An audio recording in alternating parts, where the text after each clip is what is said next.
Hello everyone, কেমন আছো তোমরা সবাই? আজকে তোমাদের আমি বানিয়ে দেখাবো কিভাবে কুলফি বানাতে হয় প্রপার ওয়েতে। আগের দিন আমি তোমাদের দেখিয়েছিলাম মাত্র 3টে জিনিস দিয়ে কিভাবে কুলফি বানাতে হয়। আজকে আমি তোমাদের প্রপার ভাবে কুলফি বানানো দেখাবো।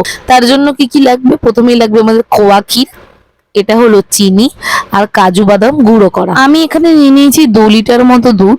এটা আমি ততক্ষণ ফোটাবো যতক্ষণ না এটা আধ লিটারে নামে। দুধটাকে কনস্ট্যান্ট এরকম ভাবে চালিয়ে যেতে হবে, কারণ তলায় দুধটা যদি লেগে যায় তাহলে কুলফি কিন্তু পোড়া গন্ধ হয়ে যাবে। সেই কারণে উতলে উঠতে দেওয়াও যাবে না এবং কনস্ট্যান্ট এরকম ভাবে চালাতে হবে। তারপরে খোয়া ক্ষীরগুলো হাত দিয়ে আমি এরকম ভাবে ভেঙে নিয়েছি। ভেঙে নিলে খোয়া ক্ষীরগুলো একটু ডেলা পাকায় কম, তাও এটা ডেলা পাকিয়ে যাবে, কিন্তু যখন দুধে দেব পর কনস্ট্যান্ট লাগাতার খুন্তি নাড়িয়ে যেতে হবে যাতে করে খোয়া ক্ষীরগুলো গলে যায় ভালোভাবে।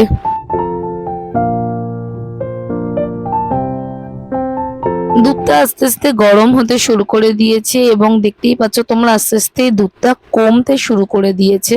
আমি কনস্ট্যান্ট এরকম ভাবেই 10 থেকে 15 মিনিট দুধটাকে নাড়িয়ে যাব যাতে করে দুধটার কনসিস্টেন্সি আস্তে আস্তে কমতে থাকে। দেখো আস্তে আস্তে ফুট শুরু হয়েছে দুধটাতে।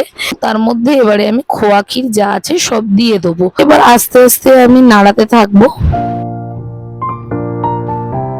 কন্টিনিউয়াসলি আমি চালিয়ে যাব এরকম ভাবে খুন্তি, যাতে খোয়া ক্ষীরগুলো ডেলা পাকিয়ে না যায় এবং পুরোপুরি এটা দুধের সাথে মিশে যায়। মিনিমাম 10 থেকে 15 মিনিট এভাবে নাড়িয়ে যেতে হবে। নাড়াতে নাড়াতে দুধটা আস্তে আস্তে কমতে শুরু করে দেবে এবং কমার পরে আমরা চিনি দেব। তার আগে আমরা চিনি দেব না, যদি চিনি দিই তাহলে দুধটা কিন্তু আর ফুটবে না সেরকম ভাবে। তারপরে আমি কাজু বাদাম গুঁড়োটা দিয়ে দেবো।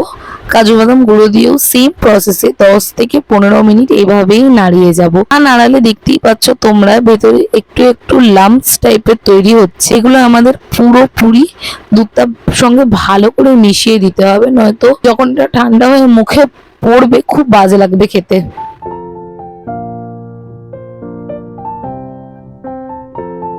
যতক্ষণ না গলছে কনস্ট্যান্টলি এরকম ভাবে খুন্তি নাড়িয়ে যাব। দেখতেই পাচ্ছ দুধটা কতটা কমে গেছে ফুটে। এরকম 10 থেকে 15 মিনিট আমি আবারও খুন্তি দিয়ে ভালো করে গুলে দেবো জিনিসটা, যাতে একসাথে সব মিশে যায় এবং প্রপার ভাবে মিশে যায়। এটা খুব ধৈর্য ধরে তোমাদের করতে হবে। 2-3 মিনিট নাড়ালে কিন্তু হবে না। এটা 10 থেকে 15 মিনিট ভালো করে আস্তে আস্তে গুলতে হবে এবং তলায় কিন্তু এটা ধরে যাওয়ার চান্স প্রবল, সেই কারণে চালিয়েই যেতে হবে। এবারে আমি চিনি দেব। আমি গুনে গুনে এখানে ঠিক 7 থেকে 8 চামচ চিনি দিয়েছি। যারা মিষ্টি বেশি খেতে পছন্দ করো তারা চিনি বেশি দিতে পারো, কেননা এখানে খোয়া ক্ষীর দেওয়া রয়েছে এবং খোয়া ক্ষীর দেওয়া থাকলে মিষ্টিটা একটু কম হয়। যারা মিষ্টি কম খাও তাদের কোনো ব্যাপার না, 7 থেকে 8 চামচ চিনি ইজ নর্মাল। কিন্তু যারা চিনি বেশি খাও সেক্ষেত্রে তারা 12 থেকে 13 চামচ চিনি দেবে, তাহলেই কিন্তু তোমাদের প্রপার ওয়েতে মিষ্টি লাগবে।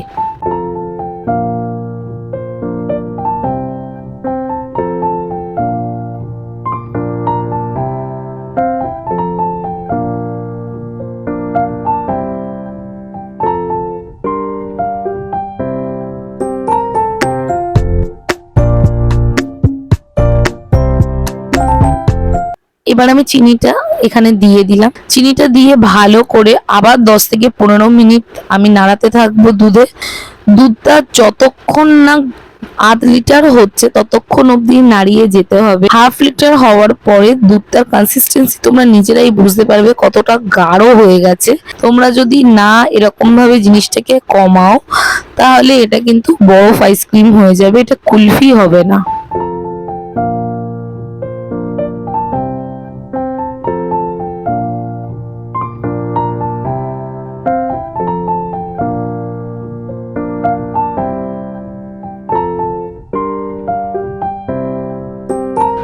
এবার দেবো আমি কুলফির মেন ইনগ্রেডিয়েন্টস, যেটা হলো এলাইচি পাউডার।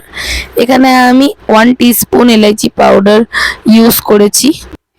এই এলাইচি পাউডার কারোর বাড়িতে যদি না থাকে কোনো অসুবিধা নেই। যাদের বাড়িতে শুধু এলাচ রয়েছে তারাও যদি 5 থেকে 6টা এলাচ ফাটিয়ে এটার মধ্যে দাও, সেম ফ্লেভার চলে আসবে। এলাইচি পাউডারটা দেওয়ার পরে দেখো একটু কালো কালো মতো দেখতে লাগবে, সেটা কোনো ব্যাপার নয়। এটা গুলিয়ে দিলে আস্তে আস্তে আস্তে আস্তে এটা এটার সাথে মিশে যাবে। এলাইচি পাউডার দেওয়ার পরে বেশি আর আমি নাড়বো না, আমি নিভিয়ে দিয়েছি ইন্ডাকশন। দেখো তোমরা দুধটা কতটা কমে গেছে, দেখতেই পাচ্ছ সবাই, এটা 1/2 লিটারে চলে এসছে। এবার এটা ঠান্ডা হওয়ার অপেক্ষা, ঠান্ডা হওয়ার পরে দেখো কতটা কনসিস্টেন্সিটা গাঢ় হয়ে গেছে। এবার এটা আমরা এরকম ভাবে প্রত্যেকটা পাত্রে ভরবো। আমার কাছে এরকম কন্টেইনার রয়েছে, সেই কারণে আমি কন্টেইনারের মধ্যে ভরছি। তোমাদের যাদের বাড়িতে কন্টেইনার নেই তোমরা কিনে নিতে পারো, আইদার যারা এয়ারটাইট কন্টেইনার রয়েছে যাদের বাড়িতে তারা এয়ারটাইট কন্টেইনারের মধ্যে রেখে পুরো মুখটা ফয়েল র্যাপারে মুড়ে তারপরে ফ্রিজে ঢোকাবে।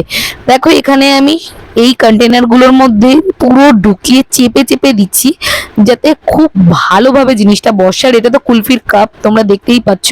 বাকি একটা অরুণ আইসক্রিমের বাটি ছিল আমার কাছে, ওটার মধ্যে আমি বাকি রেস্ট অ্যামাউন্টটা ভরে সেটা খুব ভালো করে লাগিয়ে দিচ্ছি, কেননা এইটা অলরেডি একটা এয়ারটাইট কন্টেনার, এটাতে আর রাংতা দিয়ে মুড়তে হবে না বা ফয়েল র্যাপার দিয়ে র্যাপ করতে হবে না।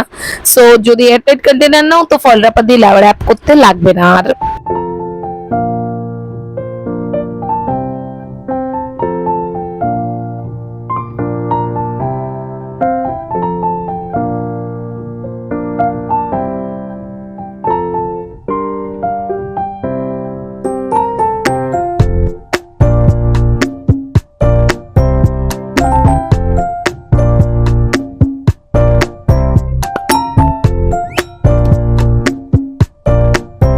ব্যাস এইবারে সোজা 7 থেকে 8 ঘন্টার জন্য ফ্রিজে ঢুকিয়ে দাও। এবার কার ফ্রিজের কেমন ক্যাপাসিটি সেটা ভালো তোমরাই বলতে পারবে। যাদের ফ্রিজে খুব তাড়াতাড়ি ঠান্ডা হয় তাদের খুব তাড়াতাড়ি ঠান্ডা হয়ে যাবে 5-6 ঘন্টা লাগলেও, যাদের ফ্রিজে একটু লেস অ্যামাউন্ট ঠান্ডা হয় তাদের একদিন হয়তো লেগে যেতে পারে। সো ঠান্ডা ঠান্ডা কুলফি বানাও আর খাও। ভিডিওটা ভালো লাগলে লাইক কমেন্ট শেয়ার অবশ্যই করে দিও, আর আমার চ্যানেলটা সাবস্ক্রাইব করে দিও। টাটা।